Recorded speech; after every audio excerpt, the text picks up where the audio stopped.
You don't feel poor because you don't make enough money. You feel poor because of what you do every single day. That's harder to hear. Income matters, but habits decide whether income compounds or disappears. And most of the habits making you poorer don't look dangerous. They look normal, responsible even. Let's talk about 5 of them. Not the obvious ones, the subtle ones, the ones quietly draining your future.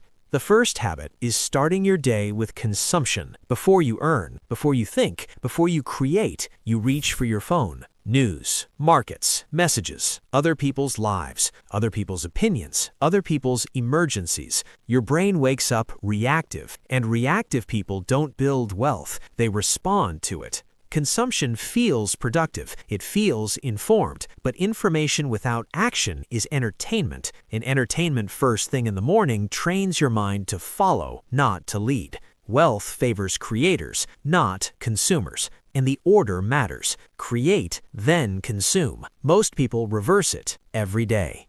The second habit is upgrading your lifestyle faster than your skills. You get a raise, you celebrate, you upgrade the apartment, the car, the subscriptions, the vacations. It feels earned, it feels adult, it feels like progress. But lifestyle upgrades compound just like investments. The difference is direction. Upgrades lock in fixed costs. Fixed costs reduce flexibility. Flexibility is financial oxygen. When your expenses rise with every raise, your freedom stays flat. You're running faster on the same treadmill. High income, high pressure, no margin. And margin is where wealth is built, not in the paycheck, in the gap.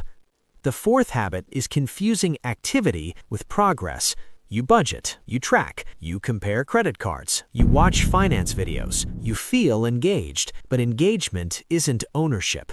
Most people optimize their expenses, very few optimize their assets. They spend hours saving $50 and 0 minutes increasing earning power or building something that works without them. Money follows leverage, not effort, and leverage requires uncomfortable focus, deep work, skill stacking, ownership. That's harder than tweaking a spreadsheet, so we avoid it. We stay busy, and busy feels responsible, but busy can be broke.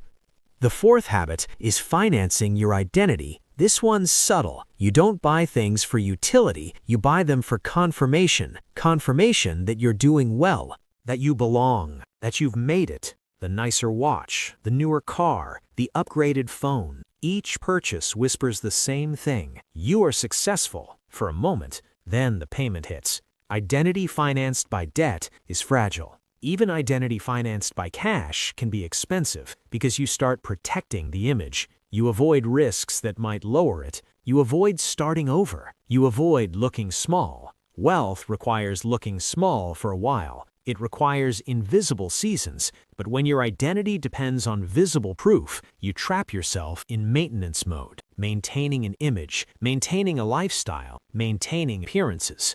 Maintenance doesn't create wealth, it preserves perception, and perception doesn't pay you back.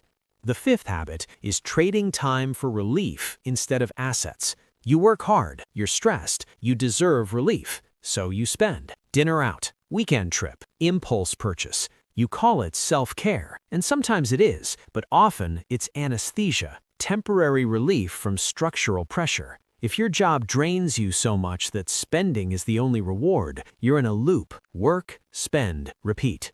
Relief becomes the goal, not freedom. And freedom doesn't come from relief, it comes from ownership. Ownership of skills, ownership of assets, ownership of time. Most people design their lives around coping. Very few design around compounding. That's the quiet divide. Now here's the uncomfortable part. None of these habits look reckless. They look normal. Waking up with your phone is normal. Upgrading your life is normal. Staying busy is normal. Buying nice things is normal. Rewarding yourself is normal. That's why they're dangerous. The system rewards consumption. It markets upgrades. It celebrates busyness. It monetizes your attention. It offers relief on credit. And then it tells you wealth is about cutting coffee. It isn't. It's about direction. Are your daily actions increasing optionality or decreasing it?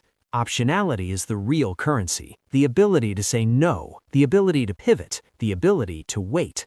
Every fixed cost reduces it. Every debt payment reduces it. Every reactive morning reduces it. Every identity purchase reduces it. And every day you delay building assets reduces it.